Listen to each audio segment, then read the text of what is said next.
나는 떳떳해 라는 아니라는 생각을 하고 갔다가 앞뒤 진술이 달라지고 객관적인 증거와 다른 진술을 해버리면 경찰은 결국 이 사람 유죄구나 라는 심증을 가질 수밖에 없게 되고. 영어가요? 네. 제가 상담을 하다 보면요, 정말 생각보다 많은 분들이 물어보시는 게 있어요. 변호사님, 제가 변호사를 선임해야 될 것 같긴 한데요, 경찰 조사 1차 조사만 딱 갔다 오고 나서 그때 결정해도 될까요? 여러분, 경찰 첫 번째 조사 섣불리 갔다가 어떤 무시무시한 일을 겪게 되는지 제가 지금부터 실감나게 말씀드릴 테니까요, 영상 한번 끝까지 들어보세요. 형사 고소가 이루어지고 나면 고소인과 피의자 중에 고소인을 먼저 경찰은 부릅니다. 고소인을 먼저 불러서 고소한 내용이 뭔지, 고소한 이유가 뭔지 조사를 하겠죠. 고소인이 고소를 하면서 증거 자료를 낸 경우도 있을 거고요. 범행 현장에 CCTV가 있었다면 CCTV도 아마 확보를 했을 겁니다. CCTV와 관련해서 말씀드릴 게 있는데, 피의자 입장에서 이 CCTV를 확보를 하려면 일반 개인 건물 같은 경우에는 건물주의 동의를 얻어야 돼요. 만약에 동의를 안 해주면 이 CCTV를 확보하기가 매우 어렵습니다.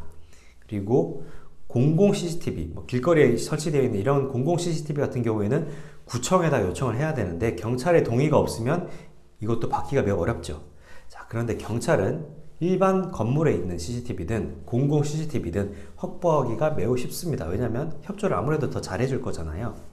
이처럼 보통 사건에 대한 기본적인 증거들을 다 확보하고 나서 경찰은 피의자를 부릅니다. 자, 경찰 입장에서는 피의자를 공격할 수 있는 무기들을 다 준비하고 나서 딱 부르는 거예요.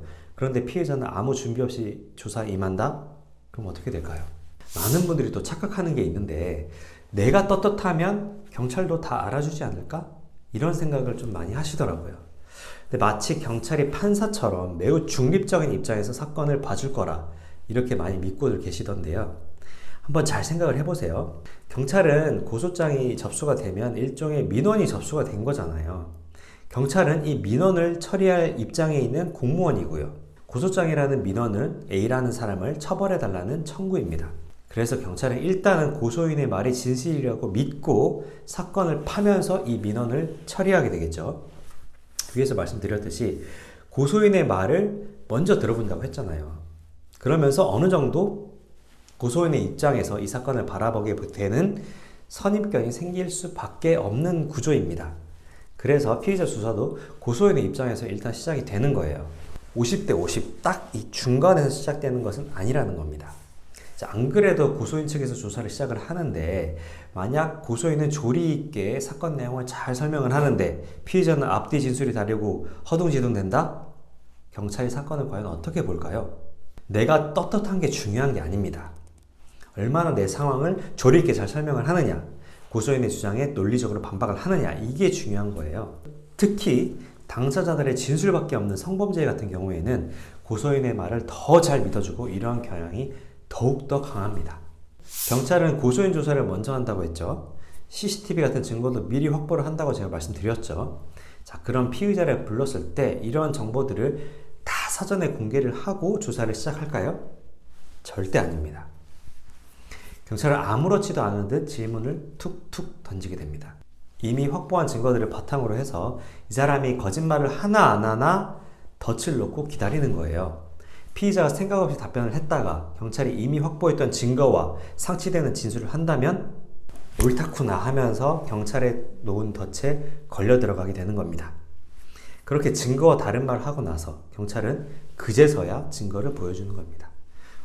A씨, 당신은 이런 진술을 했는데 CCTV 보니까 전혀 다른 내용이던데요? 라고 하면 이 말을 들은 피의자 입장에서는 당황할 수밖에 없고 급격하게 동요할 수밖에 없게 되는 겁니다. 그러면 제대로 된 진술조차 할 수가 없게 되겠죠. 사람의 기억이라는 게 생각보다 정확하지가 않습니다.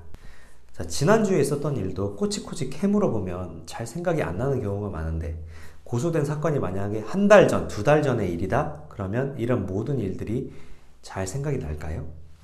사전에 충분히 리마인드를 해보고 예상 질문에 대해서 충분히 연습을 해보고 경찰 1차 조사에 가야 되는 이유가 바로 여기에 있는 겁니다. 나는 떳떳해 라는 아니라는 생각을 하고 갔다가 앞뒤 진술이 달라지고 객관적인 증거와 다른 진술을 해버리면 경찰은 결국 이 사람 유죄구나 라는 심증을 가질 수밖에 없게 되고, 경찰에서의 진술은 법정에서의 불리한 유죄의 증거로 쓰일 수밖에 없는 아주 치명적인 상황에 놓이게 되는 겁니다.